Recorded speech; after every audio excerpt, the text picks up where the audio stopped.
You are now listening to Thoughts from a Beatmaker.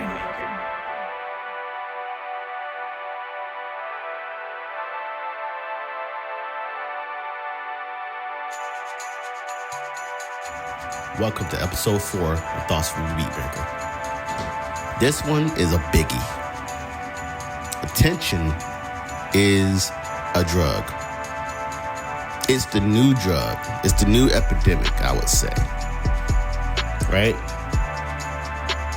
People nowadays will do anything for attention. Now, that's a double-edged sword now. I'm going to get into it. Right? Rise of social media, obviously YouTube, Instagram, Twitter, TikTok, right? People want attention. But why do people want attention? Attention brings fame, right? Fame is attention. Unfortunately, you cannot be successful in these fields unless you have some type of attention, right? You need people to have eyes on you, to be talking about you, to be tweeting about you in order to be successful in anything. When it comes to social media, right? When you're trying to be a quote-unquote influencer, or you're trying to create any type of media in general, you need those eyeballs, right?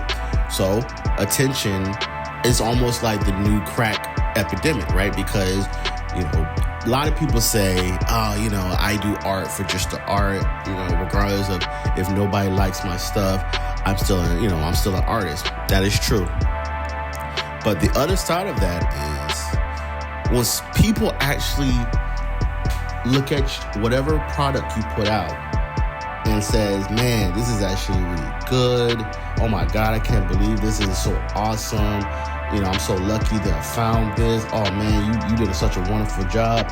Man, when I tell you that if that don't feel good, all your hard work and dedication is actually being appreciated, and people are actually saying what you think about yourself. But obviously what you think about yourself is key, but other people saying it is almost like it's more important.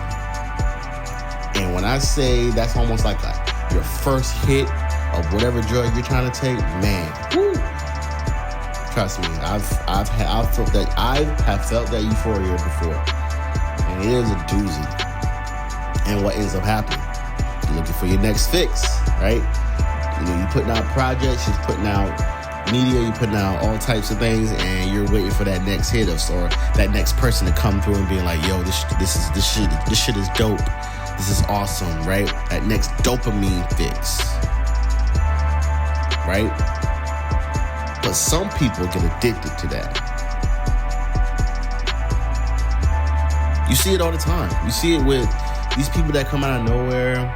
These social media people who they do all types of cringy, crazy things just so that way they can get those clicks and likes and stuff, right? And we all know that's great, but eventually that does get old.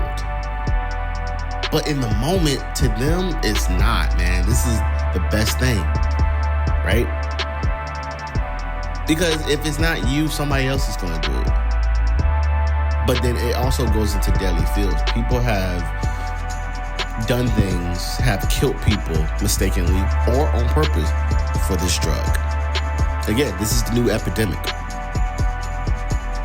If you're willing to do anything and everything for attention, that's really, really bad. You have to look at it like, I'm doing all these things to get these people's attention. And the more I do this, either the worse I feel or the worse it gets. Now, obviously, you can't talk to these people because sometimes they're too far gone. If you see yourself going down that avenue where you're doing anything and everything, you're putting out media, not because you want it, but because that's the attention that you seek and you're getting it, and you're not doing what you want to do, then really take a step back. Take a step back and figure out what is it that you truly wanted when you started. Attention is great, but if you're not being your true self, then it means nothing realistically. Because then you're not able to pivot when it's time to pivot. And then people aren't going to want to do and see your new stuff because your old stuff is what brought them anyway. So your audience is not even your audience. You really have to figure out in this lifetime, what are you willing to pay for this attention and if it's worth the price. All right? Well, I'll see you in the next episode of Thoughts from the Beatmaker. Peace. You are now listening to Thoughts from a Beatmaker.